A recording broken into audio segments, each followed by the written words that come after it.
ونستعينه ونستغفره ونؤمن به ونتوكل عليه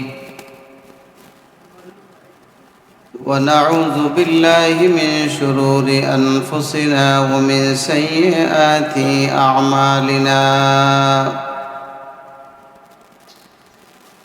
من يهده الله فلا مضل له ومن يضلله فلا هادي له ونشهد أن لا إله إلا الله وحده لا شريك له ونشهد أن محمدًا عبده ورسوله الذي أرسل إلى الناس كافة بشيرًا ونذيرًا وداعيا إلى الله بإذنه وسراجا منيرا أما بعد فقد قال الله تعالى في كلامه المجيد وفرقانه الحميد أعوذ بالله من الشيطان الرجيم بسم الله الرحمن الرحيم إن عدة الشهور عند الله 12 شهرا في كتاب الله يوم خلق السماوات والأرض منها 4 حرم وقال الله تعالى ألم نجعل له عينين ولسانا وشفتين وقال سيدنا رسول الله صلى الله عليه وسلم أفضل الصيام بعد رمضان شهر الله المحرم وأفضل الصلاة بعد الفريضة صلاة الليل وقال عليه الصلاة والسلام المسلم من سلم المسلمون من لسانه ويده أو كما قال عليه الصلاة والسلام سبحانك لا علم لنا إلا ما علمتنا إنك أنت العليم الحكيم درود الشريف اللهم صل على محمد وعلى آل محمد كما صليت على إبراهيم وعلى آل إبراهيم إنك حميد مجيد اللهم بارك على محمد وعلى كما باركت على إبراهيم وعلى آل إبراهيم إنك حميد مجيد محترم حاضرين আল্লাহ তাআলা দরবারে লাখ কোটি শুকর যিনি অত্যন্ত মেহেরবানি করে দয়া করে আমাদের হায়াতকে বৎসরের প্রথম সপ্তাহ আরবি মাস হিসাবে এই মাসটা হলো বৎসরের প্রথম মাস। এই মাসের নাম কি? মুহররম মাস। বৎসরের প্রথম মাসের প্রথম সপ্তাহ। আরবি মাসগুলোর নাম জেনে রাখা ফরজে কেফায়া। ফরজে কেফায়া, ফরজে কেফায়ার বিধান কি? যে ফরজে কেফায়ার বিধান হলো কেউ যদি এই আরবি মাসের নাম না জানে সকলে গুনাহগার হবে। কিছু সংখ্যক লোকেও যদি জেনে রাখে তাহলে সকলে গুনাহ থেকে মুক্তি পেয়ে যাবে। ইবাদতের অনেক কিছু আরবি মাসের উপরে ভিত্তি করে, ঠিক না? কি বলেন? রমজানুল মুবারক শুরু হয় কি দিয়ে? চাঁদ দেখে, চাঁদের দ্বারাতে, চাঁদের হিসাবে আমরা রমজানুল মুবারক শুরু করি। আবার শাওয়াল মাসের 1 তারিখ রোজা শুরু হলো রাত দিয়ে না দিন দিয়ে? বলেন তো। রাত দিয়া। আমরা তারাবি আগে পড়ি না রোজা আগে রাখি? তারাবি আগে। রোজা শুরু হয় রাত দিয়া, আমরা রোজা ভাঙ্গি রোজা দিয়া। রোজা শুরু করি কি দিয়া? রাত দিয়া। রোজা ভাঙ্গি দিন দিয়া। দিন দিয়া চাঁদ উঠছে তো রোজা শেষ, ওই সময় আর তারাবি নেই। তাহলে আমাদের অনেক ইবাদত কি হিসাবে? চাঁদের হিসাবে। হজ করি, এটা কোন হিসাবে? আরবি মাস, আরবি মাস হিসাবে। লাইলাতুল বরাত কোন হিসাবে? কোন মাসের গণনা হিসাবে? আরবি হিসাবে। এই জন্য আরবি মাসের নাম জেনে রাখা ফরজে কিফায়া, নামগুলো জেনে রাখা। আরবি মাসের প্রথম মাস হলো মুহররমুল হারাম, মুহররম মাস। রমজানের আগে, আমি সফরে যাওয়ার আগেই ইসলাহি বয়ান হয়েছিল, আপনাদের মনে আছে কিনা আমার জানা নাই। আমি ওই সময় বলেছিলাম যে রমজান মাস এটা হলো একটা মাসের নাম। রমজান হলো কি? এটা মাসের নাম। আর এই মাসের মধ্যে আল্লাহ তাআলা রোজাকে ফরজ করেছেন। তাহলে রোজা এক জিনিস আর রমজান আরেক জিনিস। রমজান মাসে রোজা ফরজ হওয়ার কারণে রমজান মাসের দাম বাড়ছে, ঠিক না? কি বলে? তাহলে এটা হলো আরবি মাসের, আরবি বৎসর হিসাবে প্রথম মাস মুহররমুল হারাম। ওই সময় বলেছিলাম যে আল্লাহ পাক রব্বুল আলামিন এই মাসগুলোর নাম রেখেছেন কবে? এই মাসগুলোর নাম কখন রাখলেন? কে রাখলেন? এটা কি দুনিয়ার কোনো নবীগণ রেখেছেন, না দুনিয়ার কোনো দুনিয়াদার কোনো রাজা বাদশাহ রেখেছেন? আল্লাহ পাক রব্বুল আলামিন, আমি যে আয়াত তেলাওয়াত করেছি এই আয়াতের মধ্যে আল্লাহ তাআলা বলেন, ইন্না ইদ্দাতাশ শুহুর ইনদাল্লাহি 12 শাহরান ফি কিতাবিল্লাহ ইয়াওমা খালাকাস সামাওয়াতি ওয়াল আরদ। যে আল্লাহ পাক রব্বুল আলামিন নিজেই 12টা মাসের নাম রেখেছেন। সুবহানাল্লাহ। কে রেখেছেন? আল্লাহ রেখেছেন। কয় মাসের নাম? 12, 12টা মাসের নাম রাখলেন। কখন রাখলেন এটা?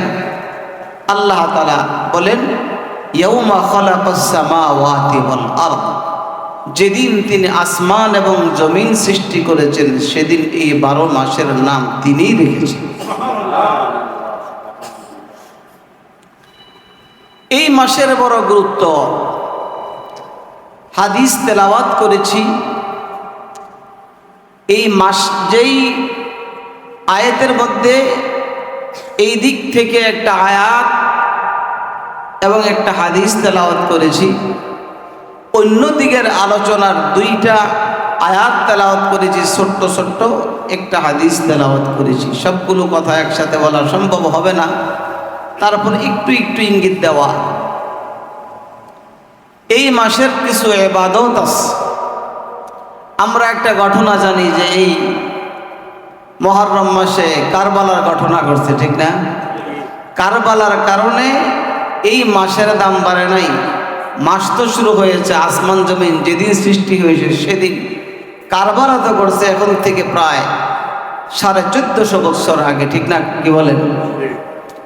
এই মাসের ইবাদত কি? রাসূল করিম সাল্লাল্লাহু আলাইহি ওয়াসাল্লাম বলেন, আফজালুস সিয়াম বাদা রমাজান শাহরুল্লাহিল মুহাররম। রমজান মাসের পরে এই মুহররম মাসের রোজার দাম আল্লাহ তাআলার কাছে সবচেয়ে বেশি।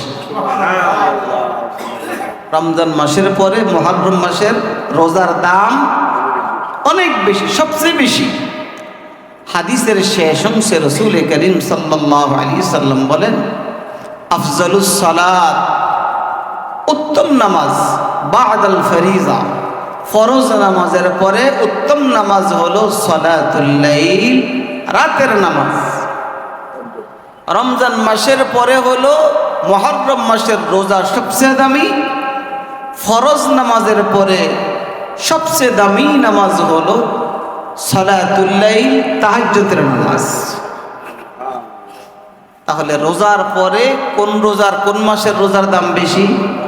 মুহররম মাসের রোজার দাম বেশি। ফরজ নামাজের পরে কোন নামাজের দাম বেশি? তাহাজ্জুদের নামাজের দাম বেশি বেশি। বহুত দামি এক নামাজ, বহুত দামি এক রোজা। রাসূল করিম সাল্লাল্লাহু আলাইহি ওয়াসাল্লাম আরেক হাদিসের মধ্যে বলেন যে এই মুহররম মাসের রোজা,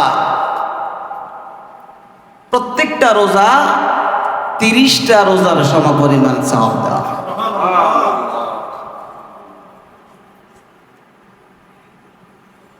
মান সামা ইয়াওমানে মিনাল মুহররম, যে ব্যক্তি মুহররম মাসের রোজা রাখলো, ফালাহু বিকুল্লি ইয়াউমিন 30 হাসানাতান, প্রত্যেকটা রোজার বিনিময়ে কয় রোজার সওয়াব? 30 রোজার সওয়াব। এমন দামি এক রোজা।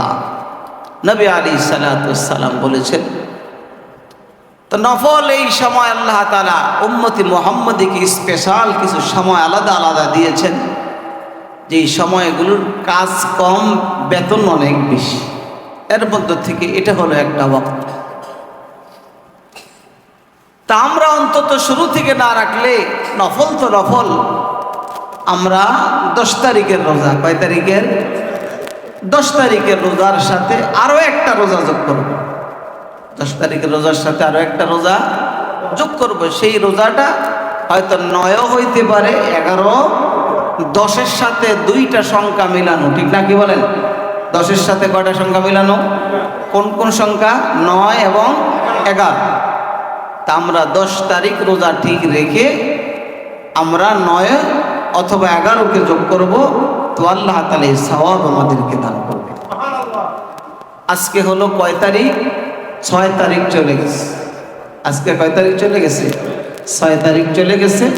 আমরা এই রোজা রাখার চেষ্টা করব, আল্লাহ তাআলা তৌফিক দান করবে।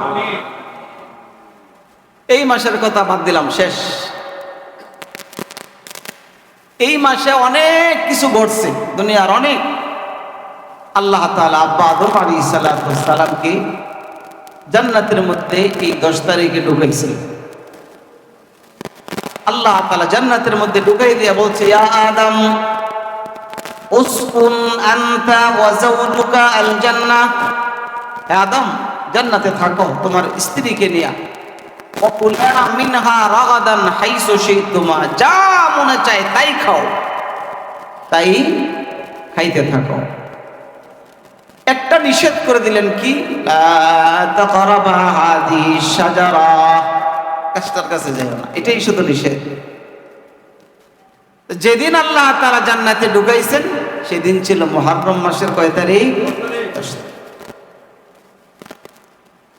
তাফসীরে কিতাবে লিখে, আয়াতের ব্যাখ্যায় লিখে, আসর নামাজের সময় জান্নাতে ঢুকাইছে। কোন নামাজের সময়? আসর নামাজ। মাগরিবের আগে আগে দুর্ঘটনা ঘটে গেছে। মাগরিবের আগে কি হচ্ছে দুর্ঘটনা? দুনিয়ার মাগরিব আর আসর না, এই সময়টা দুনিয়ার হিসাবে সময়ের পরিমাণ ছিল ওই সময়ের পরিমাণ ছিল 130 বছর। কয় বছর? 130 বছর। মাগরিবের আগে ঘটনা ঘটে গেছে। যেই সময় জান্নাত থেকে বের করছেন, বের হয়ে গেছে, আল্লাহ তাআলা বলে বের হও, আর এখানে থাকার কোনো সুযোগ। ফারাজাহুমা মিম্মা কানা ফি, বের হও। বের করে দিয়েছেন। আব্বা আদমকে এক জায়গায়, মা হাওয়াকে আর এক জায়গায় নামাই দিছে দুনিয়া। যেদিন নামাইছেন সেদিনটাও ছিল কি? দেখেন এখানে ছোট্ট একটা কথা, দুনিয়ার হিসাবে লম্বা একটা সময়, ঠিক না? এই যে একটা অপরাধ, অপরাধ তো না, এটা ভুল হয়েছে। কি হয়েছে বলেন? ভুল। ভুল কাকে বলা? অনেক সময় নামাজে গেছি, ইমাম সাহেবের পিছনে নামাজ পড়তেছি, 2 রাকাত করে বসার কথা ছিল, ইমাম সাহেব দাঁড়াই গেছে, ইচ্ছায় না বলে। ভুল কাকে বলে? ভুল বলবে, ভুলের সংজ্ঞা হলো ওইটাকে ভুল বলা হয় যার মধ্যে ইচ্ছার কোনো দখল থাকে না। অনিচ্ছায় যেটা হয় এটা ভুল। আল্লাহ পাক রব্বুল আলামিন বলেন, আদম আলাইহিস সালাতু ওয়াস সালাম যে গন্ধম খেয়েছিলেন, ফানাসিয়া ওয়া লাম নাজিদ লাহু আজমা, ভুলে গিয়েছে, ভুলে গেছে উনি। ভুলে গেলে তো জরিমানা আছে, সেজদায় সাহু করলে নামাজ শুদ্ধ হয়ে যায়, ঠিক না বেটি? এই যে একটু ভুলে গেছে, হইল কি দুনিয়াতে আসলো, এবার কান্না শুরু করছে, কান্না শুরু করছে। আল্লাহর পয়গম্বর আব্বা আদম লজ্জায় বাসে না, লজ্জায় বাসে না, এমন সুন্দর একটা জান্নাতের মধ্যে মালিক আমাকে ঢোকাই দিয়েছিলেন, সৃষ্টি করে রেখেছেন। ভালো লাগে না, ভালো লাগে না, ভালো লাগার জন্য সঙ্গীর ব্যবস্থা তিনি করে দিলেন। এমন সুন্দর একটা বাড়ির মধ্যে আমাকে ঢুকাই দিলেন, বাড়িটা বুঝাই দিলেন। কাজ নাই, কাজ নাই, আমাকে বলছে যা মনে চাই তাই খাও, চলতে থাকো, চলতে থাকো। একটা অপরাধ হয়ে গেল, ভুলে গেলাম, ভুলে গেলাম। আব্বা আদম আলাইহিস সালাতু ওয়াস সালাম এই যে একটা অপরাধ, নিজেকে নিজে অপরাধী মনে করেছেন। লজ্জার কারণে 300 বছর পর্যন্ত আকাশের দিকে লজ্জায় তাকায় নাই। লজ্জায় হায় হায় কেমনে তাকাই মালিকের দিকে? আমরা কত অপরাধ করি। 5 ওয়াক্ত নামাজ, মালিক আমাকে ডাকতেছে, 5 বার ডাকে। ছোট্ট একটা মিস কল, 2-4 সেকেন্ডের একটা মিস কল এলে আবার দেখি কে মিস কল দিল। অথচ আল্লাহ তাআলা 5 বার আমাকে ডাকতেছে, 5 বার ডাকতেছে, আসো আসো আসো, আয় রে বান্দা আয়। আমি আল্লাহ তাআলাকে ডাক দাও, তুমি ডাক দেওয়ার সাথে সাথে আমি আল্লাহ তাআলা রহমত সহ তোমার ডাকের জবাব দিব। ছোট্ট একটা কথা ভুলে গিয়েছিলেন, এই জন্য আকাশের দিকে 300 বছর পর্যন্ত লজ্জায় তাকায় না। যেদিন আব্বা আদম মুহাম্মদুর রাসূলুল্লাহ, সবাই পড়েন সাল্লাল্লাহু আলাইহি ওয়াসাল্লাম, আমার আপনার পয়গম্বরের ওসিলা আল্লাহ তাআলার কাছে ক্ষমা চায় আর দোয়া করতেছে। লম্বা সময় পর্যন্ত বিবির সাথে মুলাকাত নাই। বাইতুল্লাহ যারা গিয়েছেন, আরাফার ময়দানে যারা গিয়েছেন, ছোট্ট একটা পাহাড় আছে, ছোট্ট পাহাড়। পাহাড়ের 2 দিক দিয়ে 2 জন, আব্বা আদম আলাইহিস সালাতু ওয়াস সালাম সামনের দিক দিয়ে পাহাড়ে উঠলেন, মা হাওয়া আলাইহিস সালাতু ওয়াস সালাম উপরের দিক দিয়ে উঠলেন। লম্বা সময় প্রায় 350 বছর আগে মুলাকাত হয়েছিল। দুনিয়ার মধ্যে কোনো মানুষ নাই, শুধুমাত্র কয়জন মানুষ বলেন? শুধুমাত্র 2 জন মানুষ। আরাফার ময়দানে পরিচয় হয়ে গেল। এই জন্য ওই ময়দানের নাম আগে আরাফা ছিল না, এই ময়দানের মধ্যে পরিচয় হয়ে গেল। এই জন্য এই মাঠের নাম পরিচয়ের মাঠ, মানে আরাফার মাঠ। পরিচয়ের মাঠ, দুইজনের পরিচয় হইল। এবার আল্লাহর বান্দার বান্দি আল্লাহ তাআলার কাছে দোয়া করেন, রব্বানা যালামনা আনফুসানা ওয়া ইল্লাম তাগফির লানা ওয়া তারহামনা লানাকুনান্না মিনাল খাসিরিন। রব্বানা, আয় আমাদের রব পরওয়ারদিগার, যালামনা আনফুসানা, জুলুম করেছি, আনফুসানা নিজের নফসের উপর, নিজের নফসের উপর নিজে জুলুম করে ফেলেছি। ওয়া ইল্লাম তাগফির লানা ওয়া তারহামনা, ক্ষমা যদি না করেন, আমাদেরকে যদি মায়া করে মাফ করে না দেন, লানাকুনান্না মিনাল খাসিরিন, তাহলে তো ক্ষতিগ্রস্ত হয়ে গেলাম। আল্লাহ অপরাধ হয়ে গেছে, মাফ করে দেন। যেদিন আল্লাহ তাআলা খবর ঘোষণা করে দিলেন, যাও যাও তোমাদেরকে মাফ করে দিলাম, আব্বা আদম আলাইহিস সালাতু ওয়াস সালাম আল্লাহর কাছে পয়গম্বর মুহাম্মদুর রাসূলুল্লাহ সাল্লাল্লাহু আলাইহি ওয়াসাল্লামের উসিলায় দোয়া করলেন, আল্লাহ জান্নাতের মধ্যে যেদিন আমাকে শোয়ায় রাখছিলেন, আমার নাক দিয়ে যেদিন ফু দিয়েছিলেন, রূহ দিয়েছিলেন, ওয়া নাফাখতু ফীহি মির রূহি, যেদিন রূহ দিয়েছিলেন সে অবস্থায় দেখেছিলাম আকাশের মধ্যে, আপনার আকাশের খুঁটির মধ্যে আপনার নামের শেষে একটা নাম লেখা আছে রে মালিক। অথচ আমাকে আগে বানাইলেন, আপনার নামের সাথে আমার নামটা ঝুলন্ত ছিল না। রে মালিক, একটা নাম দেখেছি, নামটা তখন দেখেই বুঝে ফেলেছি এটা সাধারণ নাম হবে না, সাধারণ নাম হবে না, এটাই হবে এই বিশ্ব জগতের সভাপতির নাম। মালিক রে, ওই লোকটার খাতিরে আমাকে মাফ করে দেন, যে আপনার নামের সাথে লেখা লা ইলাহা ইল্লাল্লাহ মুহাম্মাদুর রাসূলুল্লাহ সাল্লাল্লাহু আলাইহি ওয়াসাল্লাম। মালিক, ওই নামের খাতিরে আমাকে মাফ করে দেন। তো আল্লাহ তাআলা বলেন, যাও মাফ করে